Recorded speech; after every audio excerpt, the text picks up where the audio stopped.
పేర్లు పెట్టడంలో కూటమి ప్రభుత్వం కొత్త ట్రెండ్ తెస్తోంది. ఇప్పటి వరకు స్వర్గీయ నాయకుల పేర్లు పెట్టే సాంప్రదాయం ఉండగా చంద్రబాబు గత ప్రభుత్వ హయాంలోనే కొన్నింటికి చంద్రబాబు పేరు పెట్టారు. తర్వాత జగన్ వచ్చాక చాలా వాటికి జగన్ పేరే పెట్టారు. అంబేద్కర్, వైఎస్ఆర్ పేర్లు కూడా తప్పించి జగన్ పేరు పెట్టారు. ఇప్పుడు కొత్తగా వచ్చిన కూటమి ప్రభుత్వంలో ఎక్కువ పథకాలకు ఎన్టీఆర్ పేరునే పెట్టారు.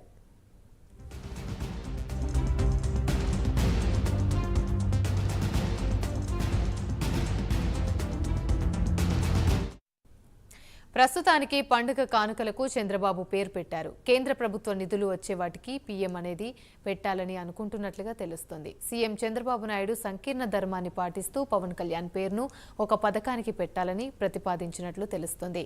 యువత కోసం జనసేన ప్రతిపాదించిన పథకానికి పవన్ పేరునే పెట్టాలని అనుకుంటున్నట్లుగా తెలుస్తోంది.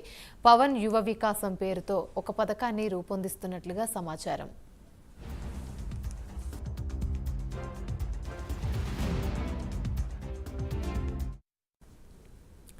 ఇప్పటికే ప్రభుత్వంలోనూ పాలనలోనూ పవన్ కళ్యాణ్ కు ప్రాధాన్యత ఇస్తున్నారు. ఇతర మంత్రులు సైతం పవన్ ను కలిసి చర్చిస్తున్న పరిస్థితి కనపడుతుంది. అయితే యువతతో ముడిపడిన పథకానికి డిప్యూటీ సీఎం పవన్ కళ్యాణ్ పేరు పెట్టాలని చంద్రబాబు నాయుడు ఇప్పటికే ఓ నిర్ణయం తీసుకున్నారు.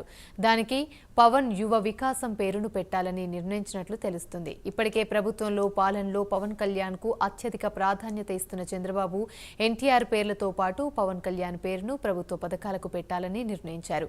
అత్యధిక పథకాలకు ఎన్టీఆర్ పేరు పెట్టాలని ఆలోచిస్తున్నారు.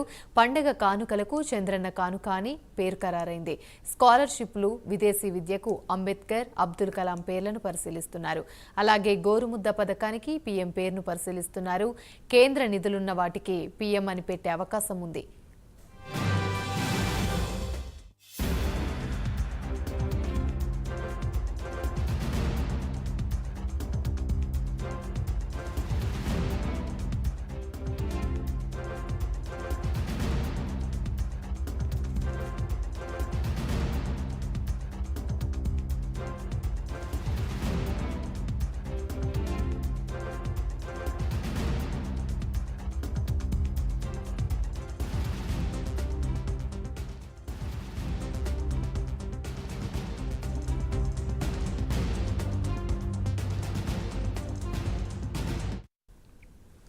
రైట్, ఇక ఇదే అంశానికి సంబంధించి మరిన్ని వివరాలు మా ప్రతినిధి ఏపీ బ్యూరో చీఫ్ రాజు మరిన్ని వివరాలు లైవ్ లో అందిస్తారు. రాజు, చెప్పండి, ప్రభుత్వ పథకాలకు పేర్లు పెట్టడంలో చంద్రబాబు అయితే కొత్త ట్రెండ్ ను సృష్టిస్తున్నారు. దీనికి సంబంధించి పూర్తి అప్డేట్స్ ఏంటి? రైట్ ఆమెని మొత్తం మీద ప్రస్తుతానికి ఆంధ్రప్రదేశ్లో ప్రభుత్వం ఏర్పాటు చేసినటువంటి కూటమి ప్రభుత్వం పథకాలకి సంబంధించి ఒక కొత్త ట్రెండ్ని సృష్టిస్తుందని చెప్పుకోవచ్చు. గతంలో జగన్మోహన్ రెడ్డి ముఖ్యమంత్రిగా ఉన్నటువంటి సందర్భంలో పథకాలన్నిటి కూడా వైఎస్ఆర్ పేరు అలాగే జగన్ మోహన్ రెడ్డి పేర్లతోటి ఆ పథకాలు ఉన్నటువంటి పరిస్థితి. అంతకుముందు అధికారంలో ఉన్నటువంటి టీడీపీ కూడా చాలా వరకు పథకాలకు ఎన్టీఆర్ అలాగే చంద్రబాబు పేర్లు ఉన్నటువంటి పరిస్థితి. అయితే ఈసారి కూటమి అధికారంలోకి రావడం అంటే బీజేపీ జనసేనతో కలిసి టీడీపీ ప్రభుత్వాన్ని ఏర్పాటు చేసినటువంటి నేపథ్యంలో ఈసారి పథకాలకు సంబంధించినటువంటి అంశాలకు సంబంధించి కూడా పేర్లు పెట్టేటువంటి విషయంలో కూడా ఆచితూచి వ్యవహరిస్తున్నట్టు తెలుస్తుంది. ఎస్పెషల్లీ అటు ప్రభుత్వంలో కావచ్చు, పాలనలో కావచ్చు, ఇప్పటికే పవన్ కళ్యాణ్కి అత్యంత ప్రాధాన్యత ఇస్తూ ఉన్నటువంటి ముఖ్యమంత్రి చంద్రబాబు నాయుడు పథకాల విషయంలో కూడా పవన్ కళ్యాణ్కి సముచిత స్థానం ఇవ్వాలని చెప్పేసి భావిస్తున్నారు. ఈ నేపథ్యంలోనే పవన్ కళ్యాణ్ పేరుతోటి ఒక పథకానికి తీసుకురావాలని చెప్పేసి ఆయన నిర్ణయం తీసుకున్నట్టు తెలుస్తుంది. ఇందులో భాగంగా ఆ యువతతోటి ముడిపడి ఉన్నటువంటి అంశాలతోటి ఏదైతే ఉంటాయో ఆ శాఖకి సంబంధించి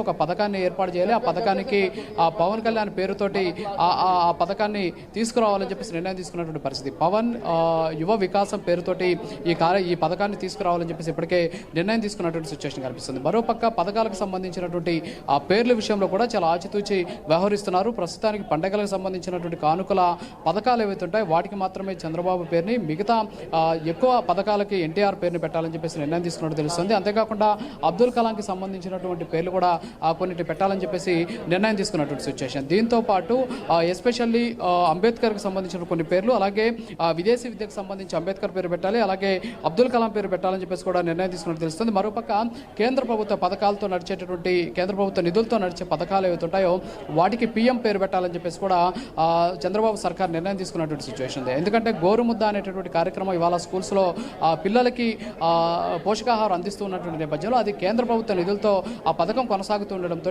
పీఎం గోరుముద్ద అని చెప్పేసి ఆ పథకానికి పేరు పెట్టాలని చెప్పేసి కూడా నిర్ణయం తీసుకున్నటువంటి సిచ్యువేషన్. అయితే మొన్నటి వరకు కూడా తెలుగుదేశం పార్టీ సొంతంగా ప్రభుత్వాన్ని ఏర్పాటు చేసినటువంటి నేపథ్యంలో అప్పట్లో పథకాలకి పేర్లు పెట్టేటువంటి సందర్భంలో ఎన్టీఆర్ అలాగే చంద్రబాబు పేర్లతోనే ఈ పథకాలు ఉండేవి. కానీ ఇప్పుడు కూటమి అధికారంలోకి రావడం, ఒక పక్క జనసేన అలాగే బీజేపీ కూడా టీడీపీతో కలిసి అధికారాన్ని పంచుకుంటూ ఉన్నటువంటి నేపథ్యంలో ఈ మూడు పార్టీలకు సంబంధించినటువంటి ముఖ్యుల పేర్లు ఈ పథకాలకి ఉండాలని చెప్పేసి చంద్రబాబు నిర్ణయం తీసుకున్నట్టు తెలుస్తుంది. అందులో భాగంగానే పవన్ కళ్యాణ్ పేరుతోటి పవన్ యువ వికాసం అనేటటువంటి ఒక పథకాన్ని తీసుకొచ్చి తద్వారా ఎస్పెషల్లీ ఇప్పటికే చెప్పడం జరిగింది, ఏదైతే రాష్ట్ర వ్యాప్తంగా కూడా నైపుణ్య గణన జరగాలని చెప్పేసి నిర్ణయం తీసుకున్నటువంటి నేపథ్యంలో ఈ పవన్ యువ వికాసం పేరుతోటి ప్రస్తుతానికి ఈ పథకాన్ని తీసుకురావాలని చెప్పేసి నిర్ణయం తీసుకున్నటువంటి సిచ్యువేషన్. సో మొత్తానికైతే ఒక కొత్త ట్రెండ్ని సృష్టిస్తూ చంద్రబాబు పాలన కొనసాగిస్తున్నారు. ఎందుకంటే గతంలోనే పవన్ కళ్యాణ్కి సముచిత స్థానం ఇచ్చారు ప్రభుత్వంలో, ఎస్పెషల్లీ ఆయన కోరుకున్నటువంటి శాఖలు ఇవ్వడం కావచ్చు, డిప్యూటీ సీఎం పదవితో పాటు సెక్యూరిటీ విషయంలో కూడా చంద్రబాబుకి దాదాపుగా ముఖ్యమంత్రి సరిసమానంగా ఉన్నటువంటి